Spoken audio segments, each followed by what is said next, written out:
Assalamualaikum warahmatullahi wabarakatuh. Kita balik lagi ke pembahasan tentang kebidanan. Minggu kemarin kita udah bahas tentang hipertensi dalam kehamilan. Nah, sekarang kita akan bahas tentang tata laksana dari preeklamsi. Jadi kan preeklamsi itu kemarin kita udah bahas bahwa salah satu hipertensi dalam kehamilan itu adalah preeklamsi. Jadi ketika sudah ada pasien yang preeklamsi, kita harus tahu tata laksananya. Nah, yang pertama ada bagannya. Yang pertama preeklamsi nih.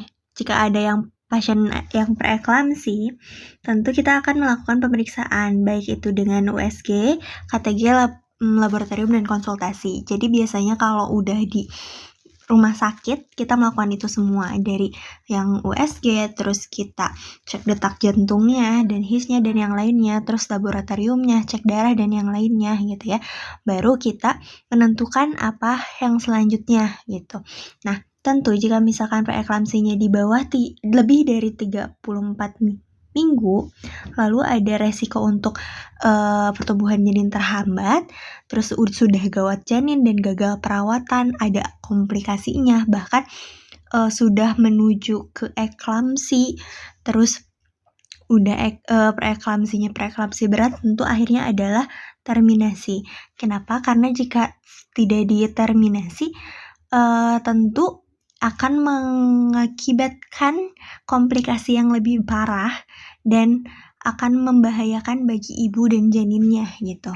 Nah, jika kurang dari 34 minggu, kita itu ada 2 option. Yang pertama, kita bisa rawat jalan, tapi dengan persyaratan yang sangat ketat gitu ya pengawasannya. Nah, di sini ada ada catatan, bisa dirawat jalan jika pemantauan protein urin dan tekanan darah bisa dilakukan setiap hari. Tapi jika tidak bisa, tentu harus dengan rawat inap. Nah, rawat inap ini ada 2 opsi juga. Jika sudah dirawat inap, sudah diberikan pengobatan, ada yang menjadi PEB dan ada juga yang membaik. Jika membaik, mungkin kesananya akan dipertahankan kehamilannya sampai lebih dari 34 minggu gitu. Nah, selanjutnya yang rawat jalan, jika misalkan syaratnya tidak terpenuhi, maka langsung diterminasi. Namun, jika sudah bisa gitu ya, bisa syaratnya terpenuhi dan sudah lebih dari 34 minggu dan keadaannya sudah stabil, bisa dirawat konservatif gitu, sampai dengan 37 minggu. Dengan syaratnya dilakukan rawat inap, tapi jika tidak dapat dilakukan rawat inap, ya diterminasi akhirnya. Seperti itu. Kita lanjut ke pemberian MGS4, karena untuk preeklamsi ini tidak akan selesai masalahnya jika tidak bisa diberikan MGS4. Tidak cukup jika hanya diberikan antihipertensi saja. Nah, untuk pemberian MGS4 ini ada syaratnya. Syaratnya adalah yang pertama adanya antidotum. Antidotum ini seperti penangkalnya gitu. Ada beberapa orang yang tidak cocok diberikan MGS4. Ada ciri-ciri atau ada tanda intoksinasi. Makanya harus diberikan antidotum. Antidotumnya itu adalah kalsium glukana 10%. Pemberian antidotum ini secara intravena dalam waktu 3 sampai 5 menit gitu. Terus untuk pemberiannya juga ada syarat refleks patelanya harus positif, frekuensi nafasnya harus lebih dari 16 kali per menit atau sama dengan 16 kali per menit, dan produksi urinnya lebih dari atau sama dengan 30 cc dalam 1 jam sebelumnya. Nah, untuk mengetahui produksi urin ini biasanya kita pasang kateter pada saat pemberian gitu. Jadi nanti dihitung apakah sesuai atau tidak, karena jika tidak sesuai otomatis sudah ada gangguan pada ginjalnya. Nah, lalu ada juga syarat untuk pemberhentian MGS4. Untuk pemberhentian MGS4 ini ada 3. Yang pertama adanya tanda payah jantung, lalu ada setelah 24 jam pasca persalinan, dan jika tekanan darahnya kembali normal dalam 6 jam pasca salin. Nah, nanti untuk tanda payah jantung kita akan bahas saat pemberian ya. Nah, setelah itu ada di pemberian MGS4 ini ada 2. Ada yang pertama itu ada loading dose, yang keduanya ada maintenance dose. Di mana loading dose ini biasanya si dosisnya itu akan lebih tinggi karena ini adalah pemberian awal dan untuk pencegahan perburukan ke depannya. Beda dengan maintenance dose. Nah, untuk MGSO4 sendiri ada dua, teman-teman. Ada yang 40% dan ada yang 20%. Untuk yang 40% dan 20%, pemberiannya tetap sama, yaitu sebanyak 4 gram. Sebanyak 4 gram, teman-teman. Namun, karena dalam 40% tentu akan lebih kuat MGSO4-nya, kita pemberian untuk yang 4 gram itu hanya 10 cc. Sedangkan yang 20% itu sebanyak 20 cc. Jadi intinya yang diberikannya itu gramnya sama, namun karena cairannya lebih pekat yang 40%, maka lebih sedikit gitu. Biasanya kalau misalkan di rumah sakit, di klinik, dan yang lainnya, banyaknya yang menyediakannya itu adalah yang 40%, teman-teman. Nah, yang MGSO4 ini tidak bisa diberikan secara langsung. Bisa sebenarnya, tapi dalam keadaan tertentu saja. Beda ketika untuk preeklamsi atau PEB gitu ya, itu harus dicairkan. Dicairkannya itu dengan RL atau NaCl. Untuk loading dose ini, RL dan NaCl-nya hanya membutuhkan 100 cc. Sebenarnya 100 cc ini biasanya kalau misalkan di klinik pertama, cukup 100 cc ini dimasukkan dengan loading dose MGSO4 10 cc. Jadi totalnya ada 110. Tetapi idealnya dosis yang sebenarnya atau dosis yang pas itu adalah RL dan NaCl-nya itu jika 40% misalkan dikurangi dulu 10 cc. Lalu dimasukkan MGSO4 yang 40%.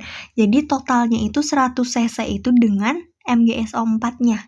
Gitu. Sama juga dengan yang 20%. Yang 20% juga RL atau NaCl-nya dikurangi dulu 20 cc, lalu ditambahkan MGSO4-nya yang 20% sebanyak 20 cc. Jadi totalnya itu 100 cc gitu, teman-teman. Beda jika kita ditambahkan gitu kan. Kalau misalkan ditambahkan pasti cairannya lebih tidak terlalu pekat, tapi dosisnya ya berbeda gitu, teman-teman. Kalau misalkan dicampurkannya yang 40% misalkan tetap 100 cc tanpa dikurangi, jadi totalnya ada 110.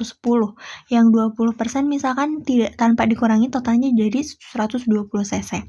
Lalu untuk tetes per menitnya, teman-teman, ini note banget. Ini banyak banget keluar di OSCE ataupun di UKOM karena ini adalah kuncinya. Untuk loading dose ini, tetesannya adalah 50 tetes per menit. Kurang lebih 50 tetes per menit. Banyak yang menjawab jika misalkan ditanya berapa tetes per menit loading dose MGSO4, jawabnya itu diguyur saja. Kan diguyur tuh tanpa ada henti ya, langsung gitu full. Tapi itu adalah salah satu kesalahan terbesar karena MGSO4 ini fungsinya adalah untuk melepaskan otot polos, teman-teman. Ketika otot polosnya melemas gitu ya, kan jantung kita pun itu otot polos. Jika terlalu banyak MGSO4 yang masuk tanpa dosis yang sesuai, akhirnya akan terjadi cardiac arrest atau henti jantung. Itu yang menjadi kesalahan terbesar. Makanya nanti kalau misalkan ada soal yang keluar, baik itu di OSCE ataupun UKOM, ditanya berapa tetes, jawabannya adalah 50 tetes per menit. Jangan sampai menjawab diguyur, ataupun jangan sampai kita memberikan kepada pasien si tetesannya itu sampai diguyur. Itu teman-teman untuk loading dose ya. Tadi kita udah bicara tentang loading dose, sekarang kita bicara tentang maintenance dose. Maintenance dose ini adalah dosis pemeliharaan, di mana ketika sudah habis MGSO4 untuk loading dose, kita akan lanjutkan dengan pemeliharaan. Karena untuk pemeliharaan ini, jika tadi dikatakan jika masih kurang dari 34 minggu, si dosis pemeliharaan ini terus dilanjut. Sama juga seperti ibu yang sedang berada di fase persalinan, teman-teman. Jadi jika misalkan ibunya datang terus preeklamsi, kita berikan dulu loading dose, lalu kita lanjut maintenance dose sampai dia melahirkan.